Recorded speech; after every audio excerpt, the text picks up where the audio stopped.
Bonjour à tous, c'est Absolute et bienvenue dans cette nouvelle vidéo dédiée au scénario alternatif de Star Wars 9. Alors aujourd'hui, vous allez voir, ça va être un peu spécial car on va dans un premier temps aborder une scène dont vous avez probablement déjà entendu parler, celle de l'oracle sur Mustafar, qui est une scène qui devait initialement se trouver dans le film de J.J. Abrams, donc l'ascension de Skywalker, que nous avons vu en décembre de l'année dernière. Ce n'est donc pas un élément présent dans le script de Trevorrow, cependant, comme nous allons le voir dans une deuxième partie, Trevorrow avait également prévu que Kylo Ren se rende sur Mustafar. Mais sur ce, commençons avec cette scène de l'oracle. Déjà, ce que l'on peut dire, c'est que cette scène de l'oracle est assez bizarrement l'une des premières scènes du film qui a fuité dans la presse. Je me souviens d'ailleurs que ça avait fait pas mal parler car on avait découvert ce mystérieux design d'araignée géante perché sur une sorte de tête de cochon géant, et effectivement, il y a de quoi être assez troublé par ce genre de choses. Les rumeurs de l'époque nous disaient également que ce nouveau personnage se retrouverait dans un environnement boisé s'assimilant plutôt à un marais. Alors c'est tout à fait possible qu'initialement, la planète puisse être une sorte de Dagobah, mais finalement cette planète boisée est devenue Mustafar, ce qui d'ailleurs n'aura pas manqué d'en perturber plus d'un. Et quand j'y pense d'ailleurs, je trouve ça toujours assez dingue qu'ils aient pris la décision de nous remontrer Mustafar, mais que de 1, rien ne nous indique dans le film que c'est bien cette planète, car rien de l'environnement qui nous entoure peut nous y faire penser si ce n'est la couleur rouge, mais c'est quand même un peu léger, et de 2, qu'ils n'en aient pas profité pour faire un tour dans le château de Vador. Quand on sait que Kylo est un adorateur de son grand-père, selon moi c'était quelque chose qui coulait sous le sens, mais j'avoue que j'ai encore du mal à comprendre ce point-ci. Mais bon, c'est comme ça, alors faisons avec. Cet oracle serait donc d'une certaine manière également inspiré de vieux concept art de Ralph McQuarrie, comme par exemple celui d'une araignée géante de Dagobah pour la créature, ou bien encore d'un Gorax pour l'épisode 6 qui était notamment apparu ensuite dans les téléfilms Ewok. Ce que l'on sait ensuite nous vient du livre Tout l'art de Star Wars, l'ascension de Skywalker, qui doit désormais être sorti en France à l'heure à laquelle sort cette vidéo. On y apprend donc que la scène sur Mustafar aurait duré bien plus longtemps, car Kylo, comme nous avons pu le voir, s'y rend afin d'y récupérer un orienteur Sith, laissé par Palpatine pour Vador sur Mustafar, ce qui permet à l'antagoniste de trouver l'antre dans laquelle se cache Dark Sidious. Ainsi, quand on observe certains concepts, on peut voir qu'effectivement certains montrent bel et bien un environnement totalement marécageux autour de la créature, mais d'autres, dont un particulièrement réaliste, nous montrent bel et bien l'environnement orangé propre à Mustafar, tel que nous la voyons dans l'épisode 9. Avec d'ailleurs en arrière-plan le château de Vador que l'on peut observer de loin, ce qui aurait donc été un indice supplémentaire pour le spectateur que la scène se déroule bel et bien sur cette planète bien particulière. On y apprend également que cette créature aurait été nommée directement par Vador pour protéger l'orienteur d'éventuels visiteurs non désirés. Mais quoi qu'il en soit, et même si cette scène n'apparaît pas dans le film, l'histoire de l'oracle est pour autant bel et bien canon, car cette scène coupée est quant à elle bien présente dans la novélisation du film. Nous apprenons également dans ce livre que dans leur première ébauche du scénario, Abrams et Terrio avaient pensé faire apparaître Coruscant plutôt que Mustafar. C'est pour cette raison que l'on peut voir divers artworks où Kylo se rendrait dans un Coruscant désormais totalement désert, dans lequel il affronterait des espèces de loups géants qui habiteraient les lieux. C'est une idée intéressante car ça nous aurait probablement permis de revoir des lieux importants, notamment de la prélogie avec le temple Jedi. Mais j'avoue que le coup de Coruscant totalement dépeuplé, ça j'aurais du mal à le croire, car selon le canon, l'ancienne planète capitale est habitée par pas moins de 1 trillion de personnes, ce qui fait beaucoup quand même.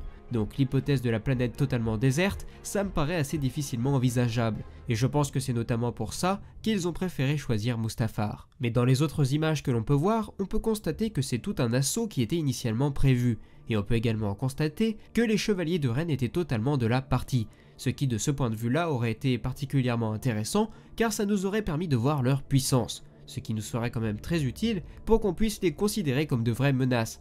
Car bon, dans l'épisode 9, à part les voir apparaître de temps en temps avec une musique de méchant, c'est dommage qu'on ne les voit pas plus en action que cela. Sur d'autres dessins, on peut également voir des officiers du premier ordre qui doivent certainement être Hux et le général allégeant Pryde, car les acteurs eux-mêmes avaient confirmé qu'ils devaient initialement être présents dans ce passage sur Mustafar.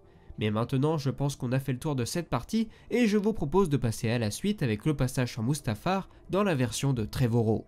Alors certains d'entre vous auront déjà entendu parler de ce passage, notamment parce que je l'avais déjà évoqué dans une précédente vidéo, mais celle-ci était surtout consacrée à Tor Valum et je vais donc en reparler dans cette nouvelle vidéo. Dans cet autre script, la scène sur Mustafar se serait également passée en début de film, juste après que les héros ne subtilisent un super destroyer au premier ordre.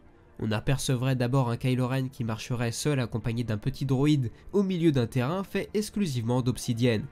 Celui-ci contrôlerait sa position grâce aux étoiles et monterait en haut d'un pic rocheux, ce qui révélerait alors aux spectateurs comme aux personnages le château abandonné de Dark Vador.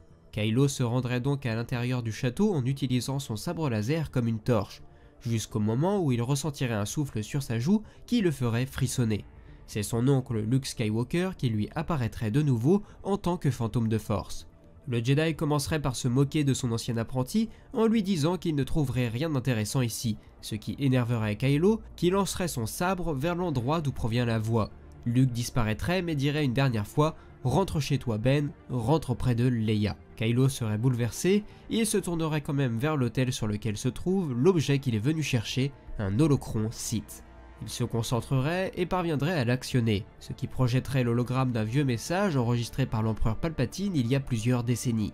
Dans ce message adressé à Dark Vador, Palpatine lui ordonne d'emmener Luke Skywalker auprès d'un certain Tor Valum, le maître Sith de Dark Plagueis, si jamais le jeune Jedi parvenait à le terrasser. Une lumière bleue ferait alors son apparition et scannerait le corps de Kylo. Celle-ci détecterait que la personne qui écoute le message n'est pas Vador.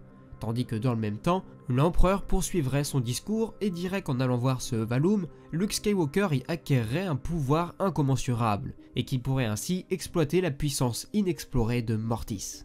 L'hologramme commencerait alors à se brouiller et une explosion aveuglante jaillirait de la petite pyramide.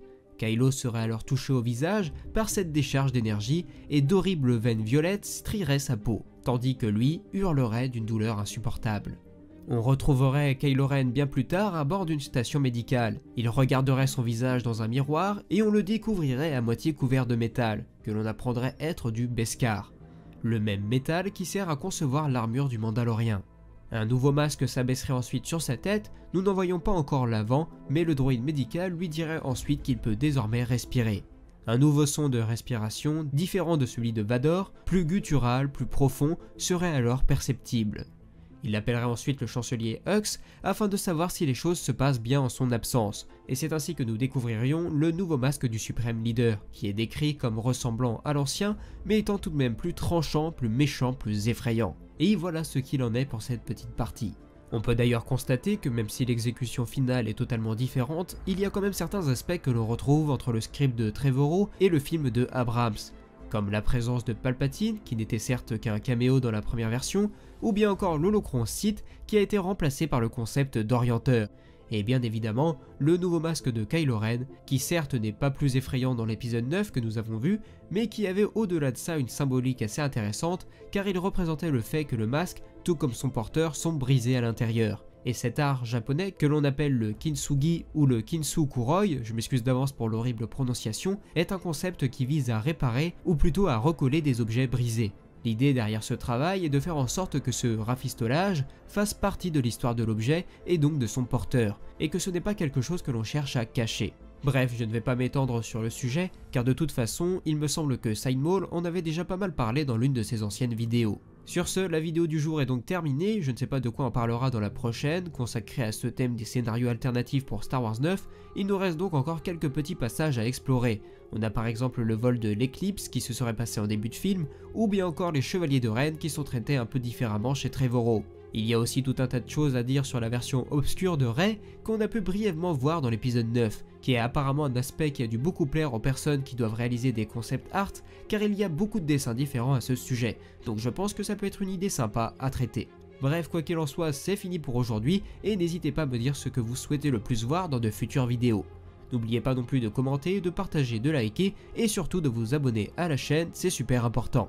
Si vous souhaitez vous aussi soutenir financièrement la chaîne, tous les liens sont dans la description.